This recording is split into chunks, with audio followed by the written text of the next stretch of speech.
तो आज हम लोग एक इम्पोर्टेंट चीज़ डिस्कस करेंगे। बहुत कम लोगों को मालूम रहता है या ध्यान दे पाता है। वो चीज़ क्या है? रेनफोर्समेंट के अंदर में ये रेनफोर्समेंट आपको मालूम है क्या होता है? रेनफोर्समेंट उसके अंदर में हम लोग देखते हैं लैब। अब आपको समझ में आ रहा होगा। एक और चीज़ होता है जिसको बोलते हैं डेवलपमेंट लेंथ। ठीक है, इस डेवलपमेंट लेंथ को जनरली एलडी लिखा जाता है और इसके लिए कैलकुलेशंस भी है। ये सब चीज़ का ध्यान रखने का। आप बताते हैं कि है क्या ये लैब और डेवलपमेंट लेंथ में क्या डिफरेंस है। ये कंफ्यूज होता है लोग इसमें। बहुत सारा इंजीनियर को मैं देखा हूँ या कंसल्टेंट आर्किटेक्ट को भी मैं देखा हूँ, they are confuse what is this. Drawing में भी वैसा ही नोमेनक्लेचर डाल के भेजता है।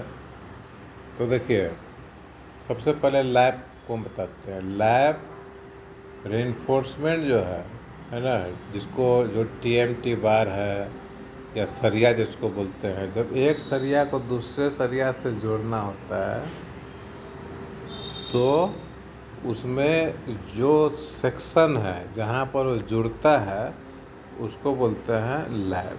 ठीक है, इसके पहले वाला वीडियो में आपको बताया है कि लैब को एक्सियली ठीक रखने के लिए हम लोग जैकल करते हैं। तो ऐसा होता है, दिस इज़ लैब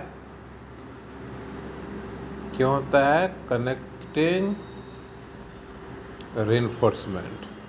ठीक है, ये क्लियर हो गया। और इसको जनरली हम लोग लेते हैं 50D के हिसाब से। 50D,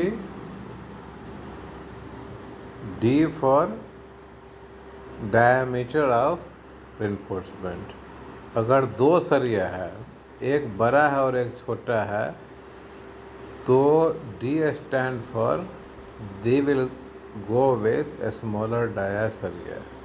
ठीक है, जैसे सरिया एक 16 का है, एक 20 का है। अब दोनों में लैप होगा तो 20 का सरिया में जो लैप होगा 20 गुने 50 के हिसाब से जोड़ेंगे 1000। 16 के लिए जोड़ेंगे तो 16 गुने 50 मतलब 800। तो लैप होगा आपको 16 के हिसाब से। 20 और 16 में अगर लैपिंग करना है तो 50D के हिसाब से 16 85 800 mm। इसके लिए 16 डाया के लिए लैप एप्लीकेबल होगा। अब ये तो लैप आप समझ गए। अब हम आपको बताते हैं जो एलडी लिखा रहता है उसके बारे में क्या है। देखिए, एलडी जो है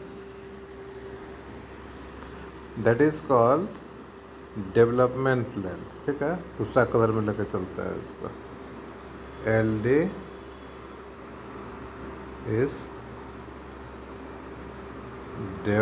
डेवलपमेंट। देखिए, राइटिंग अभी परफेक्ट नहीं हो पा रहा है। Development length.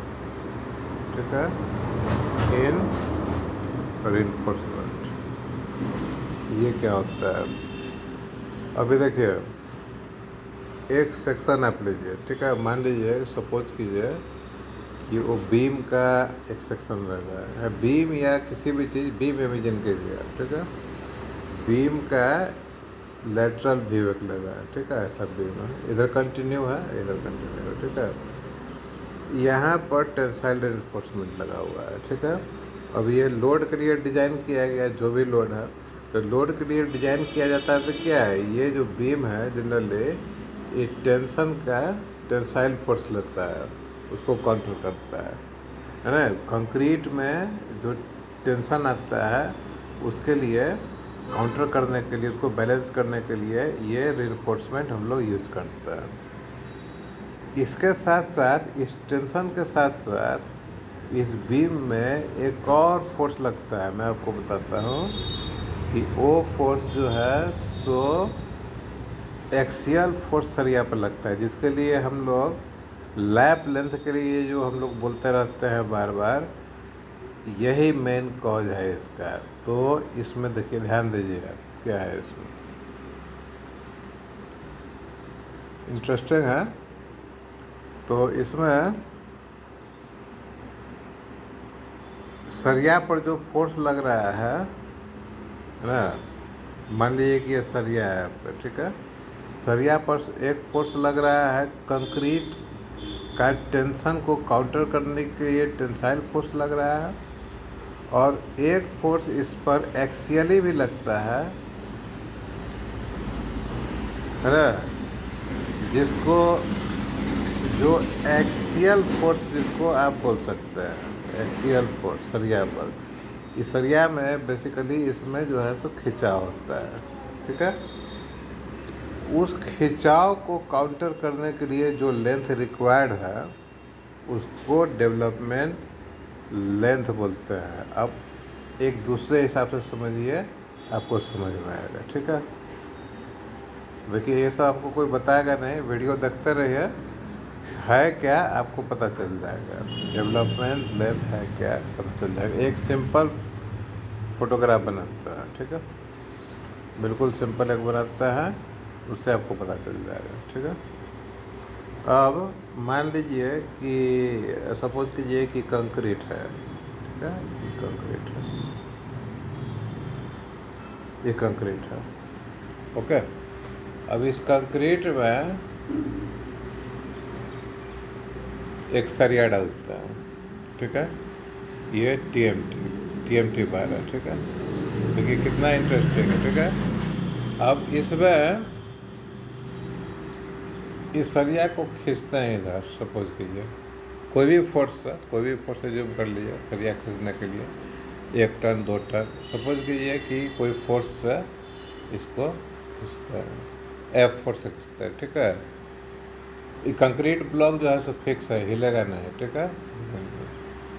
तो इसको खींचते हैं। अब इस 2-3 चीज़ है, ठीक है ना, यहाँ पर इस फोर्स से जो खींचते हैं, तो एक चीज़ है कि जो रिइंफोर्समेंट है या जो बार है उसका स्ट्रेंथ, ठीक है ना, जो आजकल हम बोलते हैं 50, है ना, 50 500D, ऐसा। तो ये क्या है, ये उसका यील्ड स्ट्रेंथ है 500 न्यूटन पर मिलीमीटर स्क्वायर। तो ये फोर्स उसका, ये स्ट्रेंथ सरिया का इंटरनल है।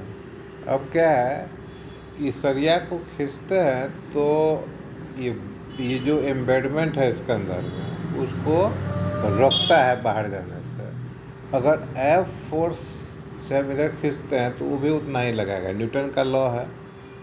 कंक्रीट के ऊपर भी उतना ही फोर्स सरिया के ऊपर में लगाएगा। तो हमारे करने का मतलब ये है, थोड़ा सा ध्यान देना पड़ेगा, थोड़ा एनालिटिकल हो गया तो अधिक इसमें घबराने का ज़रूरत नहीं है, एकदम समझा देंगे आपको। थोड़ा सा एक और फिगर हम बनाने का कोशिश करते हैं, बढ़िया, ठीक है। होल्ड करेंगे, देखिए बहुत इंटरेस्टिंग चीज़ है ये सब, जो है सो जानना इतना ज़रूरी है, बहुत ज़रूरी है, बताता नहीं कोई। अब कोई बड़ा मान लीजिए कि कंक्रीट का ब्लॉक का हम फोटो खींचते हैं, ठीक है, ऐसा है, ठीक है। इसमें एक सरिया ऐसा डला हुआ है, ठीक है, सरिया ऐसा डला हुआ है, इस सरिया के ऊपर कोई फोर्स लग रहा है, ठीक है। अब इस सरिया बाहर नहीं निकले, इसलिए ज़रूरी है कि कंक्रीट जो है वो भी सरिया के सरफेस पर लोड लगाएगा, मतलब फोर्स के अगेंस्ट में फोर्स लगाएगा, ठीक है। अब इसके अंदर में सरिया तो है ना, इस सरिया के सरफेस पर फोर्स लगा रहा है, मतलब सरिया ऐसा है कि फोर्स पूरा सरफेस पर लग रहा है, ठीक है। अब 2 चीज़ है, इस सरिया जो अंदर में है इसके साथ 2 चीज़ जुड़ा हुआ है, ठीक है। इस सरिया का जो डाया है वो है, और सरिया का लेंथ जो है वो है, ठीक है। अब डाया आपको ये मालूम है 16 mm का हो सकता है, 20 हो सकता है, जो भी हो सकता है, डाया मालूम है, बच जाता है ये लेंथ। तो इस फोर्स को काउंटर करने के लिए यहाँ पर जो सरिया का लेंथ कैलकुलेट किया जाएगा, ये लेंथ यहाँ से यहाँ जो लेंथ है ये लेंथ जो कैलकुलेट किया जाएगा, कैलकुलेशन है, उसी को बोला जाता है डेवलपमेंट लेंथ। ठीक है, यह LD से उसी को दिखाया जाता है। ठीक है, तो उम्मीद करते हैं कि आपको लैब और डेवलपमेंट लेंथ में क्या डिफरेंस है पता चल गया होगा। तो आज के लिए इतना है। और ये पेन मैं परचेज़ किया हूँ जिससे ऑन स्क्रीन में पढ़ाता हूँ। तो आप लोग अपना फीडबैक दीजिएगा कैसा है। तो आज के लिए इतना ही, धन्यवाद।